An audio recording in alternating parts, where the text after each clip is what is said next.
in the chat, please do. If it becomes obvious, it's a good point to jump in and just ask a question. Go for it. I'll try and mediate, and if there's questions coming through, I'll throw them in when appropriate or whatever. But over to you guys. Oh, thank you, Pete, and yeah, good evening, everyone. So my name is Mark Kingsford. I'm a director or a partner at Baker Tilly Staples Rodway in Auckland, and I'm joined by my colleague Sonia Gaskin, who is a senior manager in our tax department. And we are here to talk about the exciting topic of provisional tax. And when I look at a time slot of 7 p.m. on a Wednesday evening, I'm not overly surprised the audience is small. So we have a close audience. So do feel free to, I guess, ask questions as we go through this. And, you know, if there are questions that are pertinent to your own situation, we're happy to sort of ask those. Obviously, there will be a disclaimer on this, and that everybody's tax advice is subject to their own situation, and you should probably get proper tax advice. So this is for general awareness, I guess, in that. In terms of Baker Tilly, so yeah, we are a mid-market firm. We pride ourselves on being, you know, a leading mid-market firm to clients who basically pay our fees out of their back pocket. So we don't look after the big end of town. We range from very small one-man bands, a lot of self-employed and contractors, up to some very large organisations. And all of those organisations have different challenges, which we address in different ways. We've been around for, God, I don't know, 77 years now. Some of our clients, we're actually onto the third or fourth generation of people. So it's been a family business that's been handed down. So I do like to say, you know, we are good at what we do. And I think that's evidenced by the fact if we weren't, they would have gone by now. Yeah, without further ado, I'll get Sonia to put up the slide pack. And in terms of, yeah, Baker Tilly, so we operate out of 7 offices around the country. So wherever you're based in New Zealand, I'm sure somebody can help you. So that's myself, and that's Sonia, and we'll jump now into the slide pack. Over to you, Sonia, who's going to do all the hard work now. All the main talking. Okay, so Mark's been through both of us and our network. So today we're going to cover off provisional tax basics. So we'll cover what is provisional tax, the various methods, what to do in your first year of business, what to do if your income varies from one year to the next, tips to set aside dollars to pay your provisional tax. Tax pooling will provide a bit of an overview of the benefits of using it, and just throw out, if you've got any questions, just throw them out there. Cool. So New Zealand operates a provisional tax regime. So it's essentially you pay tax in instalments in advance of your income year being completed and your income tax return being filed for the year. So the purpose of provisional tax is to assist taxpayers with managing their tax over time rather than getting a big tax bill at the end of the year once their tax return is filed. So you'll be a provisional taxpayer if you have a residual income tax liability of more than $5,000 in your last tax return that was filed. And that's calculated based on the tax on your actual taxable income, less any tax credits for tax paid at source, such as RWT, PAYE or imputation credits. So understanding your provisional tax obligations can be quite important to minimise exposure to use of money interest, which is currently at 10.91% on underpayments and late payment penalties. Now, interestingly, our power's just gone off here in the office. Someone's turned off all the lights, so I can't read anything. Give me a moment. You need to wave your hands, get the lights back on. Yeah, I'm not actually sure. I've never been. Slide. Sonia, you take you put it to the next slide, and I'll go from here while you turn the power back on. No, I've got a torch. I'm fine. We'll be good. Here we go. Okay. Next slide. I wouldn't even know how to turn it on. We're obviously on budgetary constraints, and we're cutting costs. So generally tax is paid over 3 instalments, but this depends on your method that you apply. So for a standard March balance date, provisional tax will be paid on the 28th of August, the 15th of January and the 7th of May. However, if you're registered to pay GST 6 monthly, you'll pay provisional tax in 2 instalments, being the 28th of October and the 7th of May. Now, when you come to file your final income tax return, and if there's a difference between the provisional tax you've paid and the tax that's due based on your actual return, that's called terminal tax, and that will be due on the 7th of February following balance date if you're not linked to a tax agent, or the 7th of April following balance date if you have a tax agent. So tax agent being an accountant, essentially. Yeah, right? yeah. The other advantage of having an accountant doing your tax return is you have what we call an extension of time to file. So typically, if you don't have an agent, you'll have to file, I think it's by 7 July every year, which is quite early because you 2 or 3 months. Whereas if you've got a tax agent, you've actually got the 31 March the following year. Now, sometimes that extra time can be a blessing or a curse, depending how organised you are. But yeah, with an agent, you get extension of time to file and extension of time to pay. Cool. So there's essentially 4 options to calculate your provisional tax: the standard option, estimate option, accounting income method, and ratio option. And the standard option is the default option that the Inland Revenue will apply. So this method is calculating your tax to pay based on an uplift of your most recently filed tax return.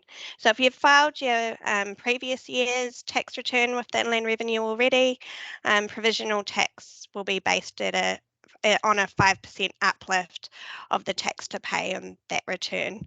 Or you can apply your RIT from 2 years ago plus a 10% uplift. So you can only apply option 2 if you haven't filed your previous year's tax return, and you can only apply option 2 if for your first 2 instalments of provisional tax and not for your 3rd instalment.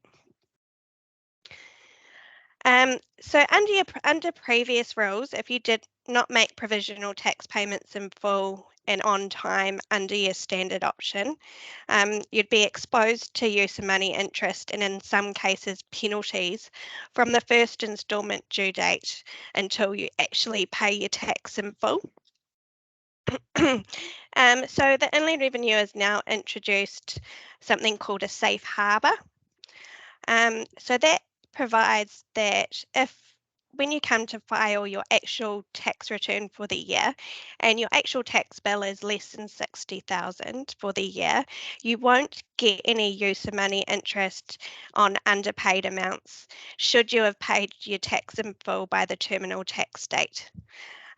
This doesn't eliminate any late payment penalties, however, so it's still important to manage this well. For taxpayers that earn over $60,000 tax to pay for the year, they may be charged use of money interest from the first instalment date if they don't pay tax properly on time and in line with the standard option. And they will be charged use of money interest from the 3rd instalment if their actual tax for the year exceeds the amount paid under the standard uplift method. Cool. Just had a question about uplift. Oh, there we go. I think Mark's just put it in. But they assume we're all going to put our prices up by at least 5% each year, do they? You're on mute, Mark.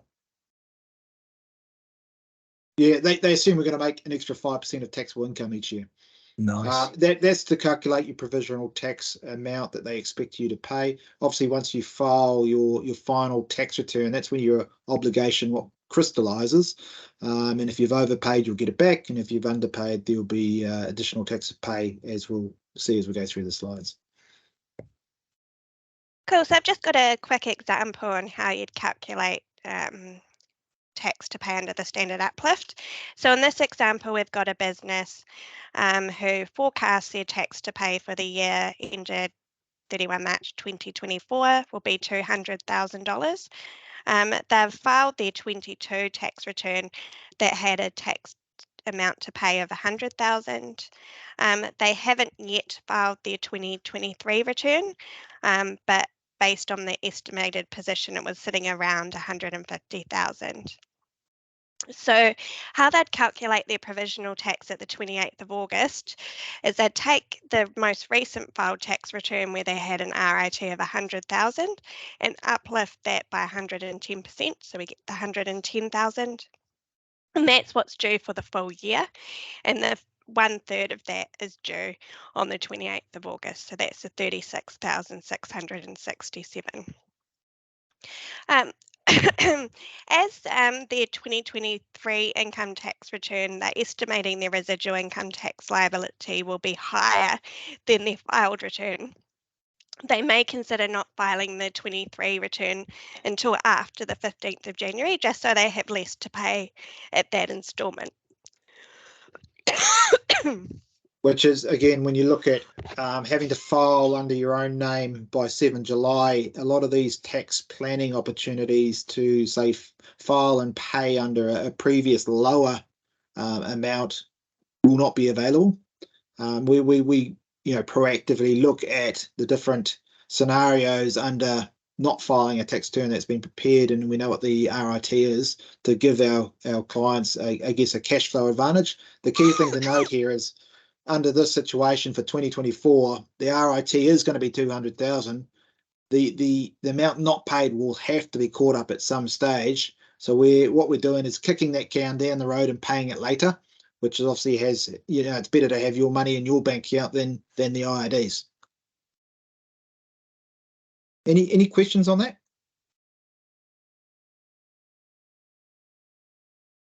No, but I agree. Having the money in your account rather than theirs is definitely better. Awesome. And the second option is called the estimate method. So this is when you pay your provisional tax based on your estimated taxable income for the year. So you might choose to apply this method if the amount that you'd have due to pay under the standard option is a lot higher than what you're estimating your tax bill to be for the year. Voluntary payments can also be made if you estimate your residual income tax liability to be higher than that calculated under the standard option. We generally recommend this only for people who estimate their residual income tax liability to exceed 60,000, because if you actually overpay your first two instalments to the Inland Revenue, you're not entitled to receive any use of money interest income unless you utilise a tax pooling intermediary, which we'll go into a bit further. When you're using the estimate method, if you are paying a lot less than that's calculated under the standard option, we suggest contacting your accountants to just make sure that it's in line with what they think your tax to pay for the year will be, just so you don't get pinged with penalties and interest should your actual liability for the year be a lot higher than the tax you've paid. There's another provisional tax method called the accounting income method, or AIM. And this is available to individuals and companies with a yearly turnover under 5 mil. So basically, your accounting software will calculate the payments that you need to make at each instalment based on the income that's earned and coming through your accounting pack. And your payment will be aligned to when payments are made for GST purposes. So if you file 2 monthly GST returns, your provisional tax will be paid at the same time. So this may suit your business if your business is growing, or you are new to business, or if your income is reduced significantly since previous years, or it's hard to estimate. And you can only use this method if you have some form of AIM compatible software that you're utilising, for example, Xero or MYOB. Under this method, you'll only pay provisional tax when you're making a profit. And there'll be no use of money interest if, when you come to file your actual tax return, the amount that you've paid at each instalment under AIM is less than your actual liability for the year. So your AIM compatible software will send an activity statement to the Inland Revenue with your payments as you're making them. This method generally works best if you're a cash business or have little to no debtors. So for most taxpayers, that might account for GST on an invoice basis rather than a payment basis. There can be significant disadvantages by applying this method. One example is cash flow. So under the AIM method, you'll pay tax as you earn income, and that's not necessarily aligned to when the cash is coming in. So you may be required to pay tax in advance of having the cash to pay it. There's also difficult determinations that calculate what the tax is to pay at each instalment, and that often requires some hand-on assistance from an accountant to work out what they mean and what you need to be paying.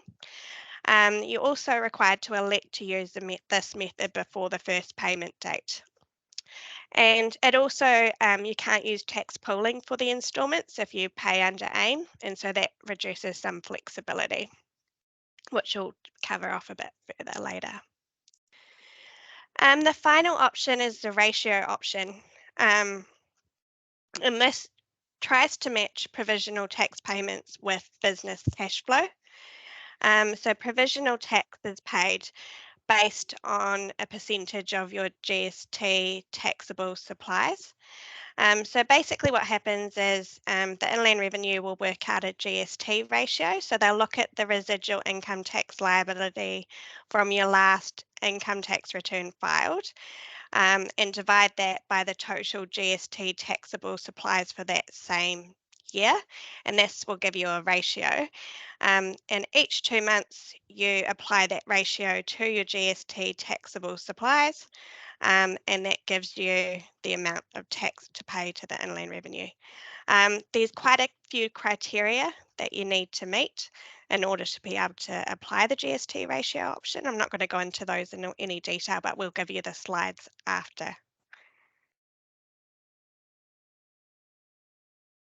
If you apply the method correctly and pay the provisional taxes calculated, again, you won't have any use of money interest if your actual liability for the year is a lot higher than the payments that you've made. But similarly, if you've overpaid provisional tax by using this method, you won't be entitled to any use of money interest from the IRD.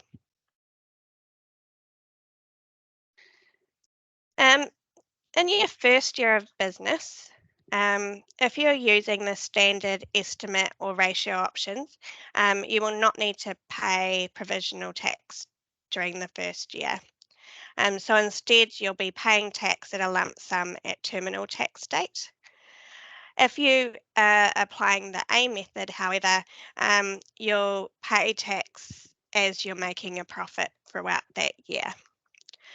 You can continue or choose to make voluntary payments for the year, and we always recommend that you put tax aside in your first year as you're earning the income.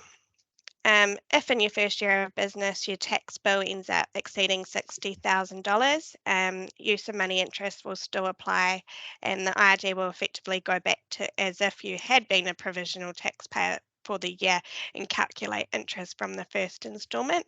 But again, this is where tax pooling can be helpful.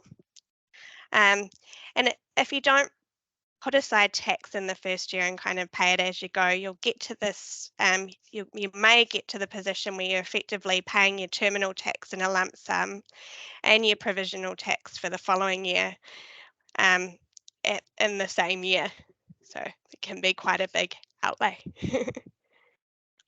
Is there any particular one of those methods that probably stands out as a good one for IT contractors particularly, or is each one just based on personal circumstances, because we're all probably the same.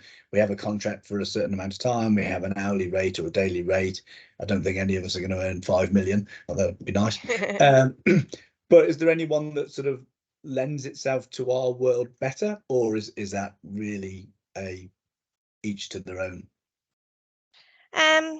I think each their own, probably. What are you thinking here, Mark? I don't have a lot of experience on the GST ratio method. I mean, how that. Yeah, from a methodology point of view, I'd say, we have a couple of thousand taxpayers, of which, a big portion will be paying tax, of which I'd say 95% of them are on just the standard uplift method. Now, in terms of how much to put aside, and whether that's putting it aside into a separate bank account, or what we're doing a lot now is putting it into a tax intermediary, which we'll cover shortly. There's some people have a percentage of income that they might put aside, and we usually bundle that in with GST as well. So you're actually understanding, okay, what's your net GST bill? With on a monthly or bi-monthly basis, what's your estimated income tax, and let's say put aside 30 cents in the dollar from every dollar you earn into an account that we can then use that account to pay your tax for.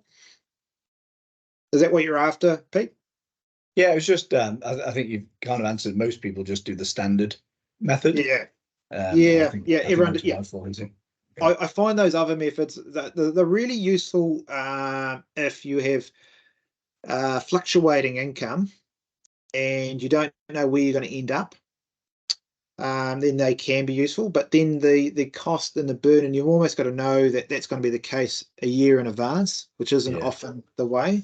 So, and we find now with tax intermediaries, which again we'll cover, there's a lot more flexibility in how you manage your tax payments than there ever was before. So if you don't get it right, it used to be you get pinged with penalties and interest. If you don't get it right now, or you don't pay something when you should have paid something, we can fix it. And that's the important thing, that people can sleep at night knowing there's a different way. Yeah. Awesome. Thank you. Cool. And now we'll cover up just what happens if your income varies significantly from one year to the next. So if you're estimating your tax for the year to be much higher than prior years, what we generally suggest for our clients is to apply the standard option for the first 2 instalments and pay that lower amount, but still put the tax aside based on what they estimate their tax to be for the year, but just keep it in their own bank account. And then when it comes up to the 3rd instalment, your balance date would have passed at this point, so you'll be able to look at what you've actually earned for the year and do a pretty good calculation of what your tax to pay may be for the year, and then pay this at the 3rd instalment based on what you anticipate your liability to be for the year. This is particularly beneficial if your RAT for the year is greater than 60,000, because this will reduce your exposure to interest.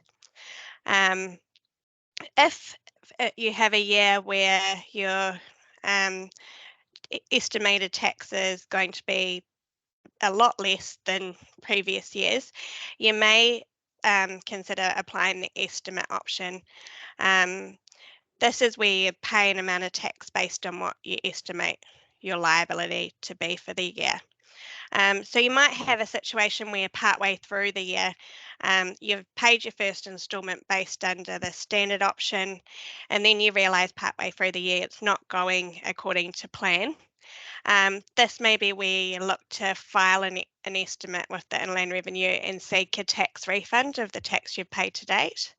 Again, it's really something that you should have a chat to your accountant for before you file any formal estimates, because you can remove a bit of flexibility once you file estimates. It also means if you come to the end of the year and it's actually a lot better than you were anticipating and you have a lot more tax to pay, you will have interest for anything underpaid at the first instalments. I think Mark's pretty much already covered this off. It's just about setting up a separate bank account to keep your tax separate from your income. To consider using a tax agent, and we can help you assist with cash flow forecasting and also provide reminders so you don't miss any of your provisional tax due dates. If you at the outset can estimate your profit for the year and then do an estimate of what you think your tax may be payable for the year, and then set aside in a monthly tax amount as the cash comes in. The Inland Revenue have provided a table for kind of a self-employed person, but it's limited to a person who's making a monthly profit of 3,500. But this just provides an example of how much tax a person earning up to that level should be putting aside each month as the cash comes in. Now on to tax pooling. There's tax pooling intermediaries out there where instead of paying tax directly to the Inland Revenue, you can pay your tax to a tax pool. So monies are not held by the tax pool themselves, but are rather held by a custodial trustee. So how a tax pool works is rather than paying your provisional tax direct to the Inland Revenue, you'll pay it to the tax pool. And when you come to realise your actual tax liability for the year, you'll only transfer to the Inland Revenue the amount of tax to cover that liability. So if you've actually overpaid for the year, you can sell your overpaid tax to other members of the tax pool at a greater interest rate than the Inland Revenue would otherwise pay you. And then there's also flexibility that if you actually come to the end of the year and you figure out you've underpaid tax, you can also purchase tax from other taxpayers in the pool at a much lower interest rate than the Inland Revenue. In addition, if you simply don't have the cash available at your provisional tax instalment, you can set up a finance arrangement through a tax pool and set that up, and effectively you can delay your provisional tax payments for up to 22 months. There's also flexibility that should the Inland Revenue disagree with an assessment in your tax return, that you can also purchase tax at earlier provisional tax instalment dates and reduce exposure to interest and penalties. I don't know, Mark, if there was anything else that you wanted to cover about tax pooling. For me, tax pools are great where it gives you a lot more flexibility around managing your tax obligations. So if you don't know where you're going to end up, we usually use a tax pool because we can, if we overpay, we can get it out easily. If we underpay, we can put a finance arrangement in. If clients don't have their money at that point of time, say for P1, then we can either not pay and buy some tax later on and pay the interest charge on it, or we can finance the tax at the time and pay it off over time. So it's almost like having a off-balance sheet sort of facility there to pay your tax. And then what gets transferred across from the tax pool into the ID is only what you actually need at the point in time that you've filed and crystallised your obligation at P1, P2, and provisional tax date 1, provisional tax date 2, and provisional tax date 3. Any questions on tax pooling? No, I'd only recently heard of these things and thought they were a really good idea. I didn't realise there's quite a few of them about. I'd heard of one, I can't remember the name of it. So interesting to explore that in more detail at some point. So that would be so really we use a few. So they just throwing some names out there. There's Tax Traders. There's that's the one. Yeah, there's Tax Management New Zealand, or TMNZ.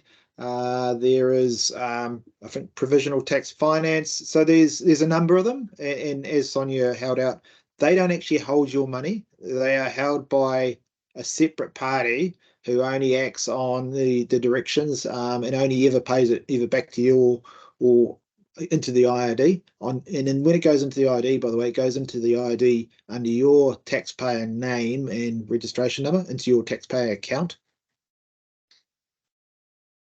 I think we've got an example anyway, haven't we, Sonia? Yeah. Yeah. So I've got an example here where we have a taxpayer and they have tax to pay for the year of 120,000 if they applied the standard option. At the first instalment date, they didn't pay any tax. 40,000 was due under the standard option, but they simply didn't have the cash available at that date to make that payment. When the next instalment rolled round, they made a payment of 40,000, and that was also equal to the amount that was due under the standard option. And again at P3, they had 40,000, and so they made another payment, and that was also the amount due under the standard option. When they actually came to file their actual return for the year, they had a much better year than they were anticipating, with tax to pay of 240,000, which left a tax shortfall of 160,000. So we suggested that they utilised a tax pooling intermediary to cover the tax shortfall. So in this instance, we recommended that they purchased $40,000 of tax at that first instalment date, and then purchase the remainder of the tax at the third instalment date, and from the third instalment date, interest would have otherwise been payable to the Inland Revenue until the final payment was made. So overall, if they use the tax pooling intermediary, they saved use of money, interest and penalties of $9,515. Wow, and in that example, that's because they had a very good year, but they've used that money for something else. They just didn't put it aside, so they utilised it for service and saved themselves. Correct. Or the 9,000. first half of the year was awful, and then they had a blinder in the second half of the year, so they thought they were tracking to not have to pay tax, and then lo and behold, they had a good second half of the year. The cash was a little bit delayed following, so they end up with a big obligation. But the thing how provisional tax under the standard method works, it doesn't care if you had two halves. It only cares what the end obligation is and what you should have paid at each provisional tax instalment. Yeah, and I think it's probably really useful for contractors. My particular situation right now, which I think all contractors go through, they finish a contract for a year or 18 months, and they have a gap. They don't know when the next contract's going to come along, and so that they just don't know what it's going to be. Is it going to be a week between contracts, or 3 months, or 6 months? It could be anything. Yeah, so and I now think this my is good advice. Yeah, my advice on that is if you estimate what you think you're going to do for the whole year, and it might be quite low or hard to do, and it's fairly close to what you should have paid under the uplift, then just pay the uplift. If you still don't know, then maybe don't pay the tax, and we can sort it out later. So if you see in this situation, you could, whether it's 40,000 or you knock a zero off and it's only 4,000, they didn't pay it on P1, it being the 28th of August. Or 29th, because it must have fallen on a weekend, and then they paid it. What's this? 10, 12 months later, 14 months later, and it only cost them interest of 3,400 to pay it basically 14 months later, once they got probably the cash and the certainty. So I think that's quite a reasonable result. And if they done this calculation maybe back in June or something, a bit earlier, then that interest cost again would have been lower. So it just gives taxpayers a lot more flexibility around paying tax when it suits them, rather than at the behest always of the IID. Ultimately, your tax obligation has to be met, and there's only so far that you can push it out. Another example, and I think we talked about it, but not that much. So your terminal tax is usually due 7 April. If you've got an agent, you may not have that cash, even though it's a whole year after balance date, and you can actually push that out to June as well. So you can sort of finance that one out another three months. And if you're a contractor, as we are, and we have a 12 months or 18 months, or you have a good long contractor period, and you put some tax away and you're all very good with that, and you put it into this, and then that gets utilized by others, what interest do you get? Because obviously you're paying 7 or 8% for the privilege of borrowing. But what do you get? And is that what sort of rates do you get on the? Yes, so the rates are usually about 1 to 2 or 2.5 better than what you get at the ID. So I think I can't remember what you get at the ID at the moment for overpayments, but it's basically nothing. So you might get 1.5% here. And some of our clients use this as a separate bank account, so they can't touch it. So they might have a monthly installment, so $1,000 a month goes in. When we get to the end of the year, we'll buy and sell the tax that we need to get them to the right place, and basically get any extra out straight away without having to file a return, or get some interest back from it as well. I'm just thinking if you were good and you had that standard year and you put it in a savings account, you'd probably get 5% or whatever it might be. Is this a better return or a worse return than just putting it in a bank account? I'd be surprised if you got 5% in a bank account. You might get it on a term deposit and lock it up. A lot of bank accounts now, half or pretty poor. I don't know. So it's a good option then. It's a right, yeah. Usually runs at a couple percent anyway, which is a lot better than paying it off to the ID and getting nothing. Yeah, cool. Awesome. So that was the end of our presentation. So if anyone's got any questions. Fantastic. I know we had a couple of people turn up late, so the pack will go out. We've also got the recording, which will be on the Resourcefully site. So if anybody's missed anything, you can review it again. Any questions? Stunned silence. Everyone's still awake. Sonia tried to make it exciting by turning the lights out. Well, it's come back on. I don't know how. But it does seem like they make it very hard here. It just seems complicated to me. It's the same regime as say in Australia as well. It's very similar. Whilst we're very used to it, so we know no different. And it hopes to avoid that situation where people get to the end of the year and they don't have the money for it. Yeah, I can see that. Sonia did raise a good point though. If you don't pay tax in your first year, or maybe in a year where you haven't made any profit, so you got no obligation, and then you don't pay tax for that whole year, and then you get to your next year, it can double whammy, and that and especially around that 7 May, because you've got your GST, you paid your terminal, and you got provisional tax. So that can be quite a hefty time, as well as, sometimes 15 Jan is P2, because you just come after Christmas and a lot of bills get paid before Christmas. So I guess our advice is make sure you plan for it. So knowing how it works, how to game it in some ways, is useful just to manage that cash flow.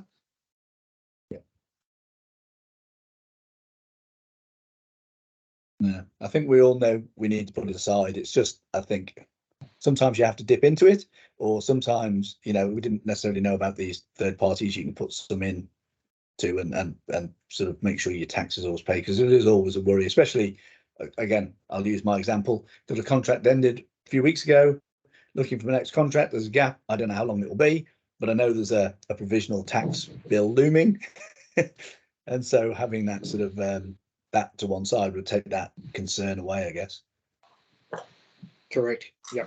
And also you don't know where you're going to end up at the end of the financial year. Yeah.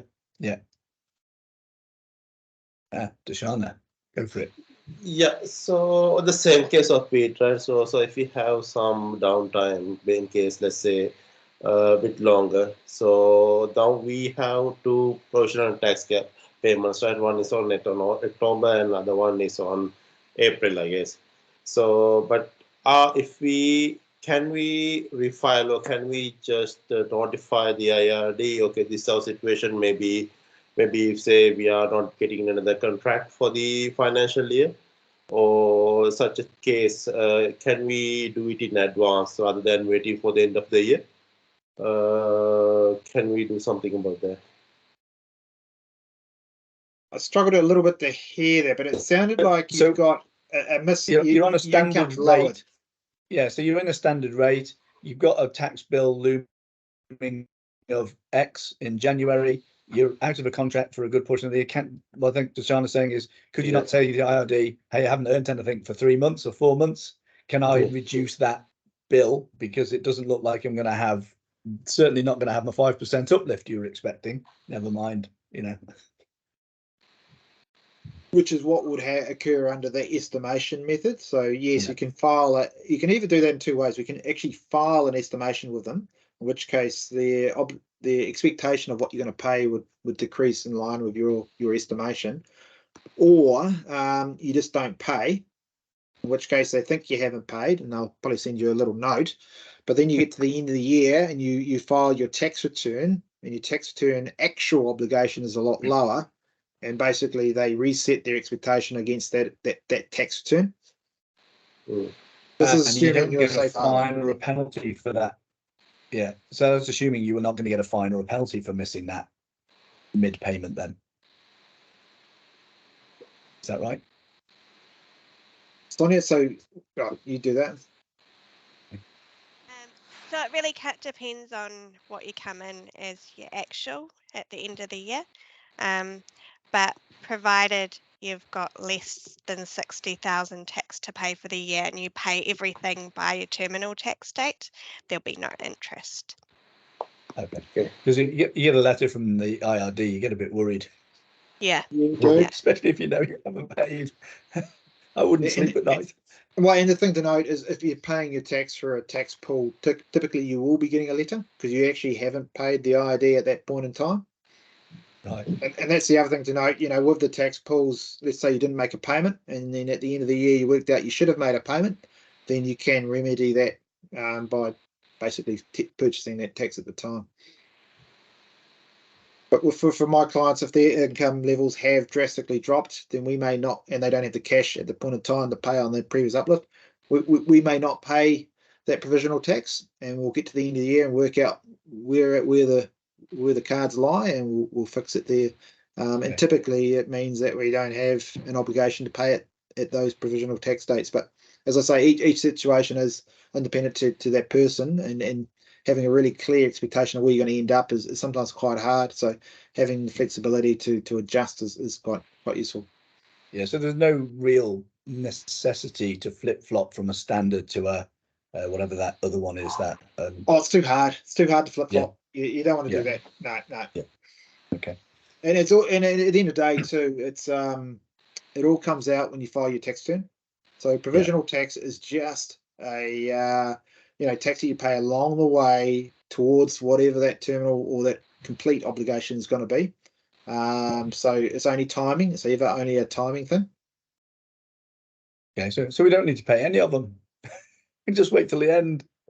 Well, you could wait to the end, and then you pay it there. However, if you had obligations at those P1, P2, P3, and you haven't made them, then they will start to levy the interest and penalties. So yeah, it works in the first year. Yeah. Okay. Awesome. Any other questions?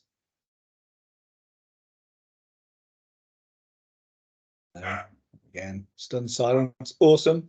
Well, all I can say is thank you very much. I found that really interesting. I will want to know more about those vehicles for the tax and the different options out there. Like I said, I've heard of one of them. I didn't know there were so many of them out there. So that would be really useful to understand the differences in those. Maybe that's a topic for a whole different discussion. But that was awesome. So thank you very much. Thanks, Sonia. Thanks, Mark. We'll stop the recording. I'll put it on our blog page and YouTube channel and all that sort of gubbins. And then we'll have on our privileges pages something from these guys for Resourcefully members that they can take advantage of. But thank you very much. That was brilliant. Very helpful. Pleasure. Thank you, everybody, for your time this evening. Thanks. Thanks, guys. Cheers. Okay. Thanks. Stop.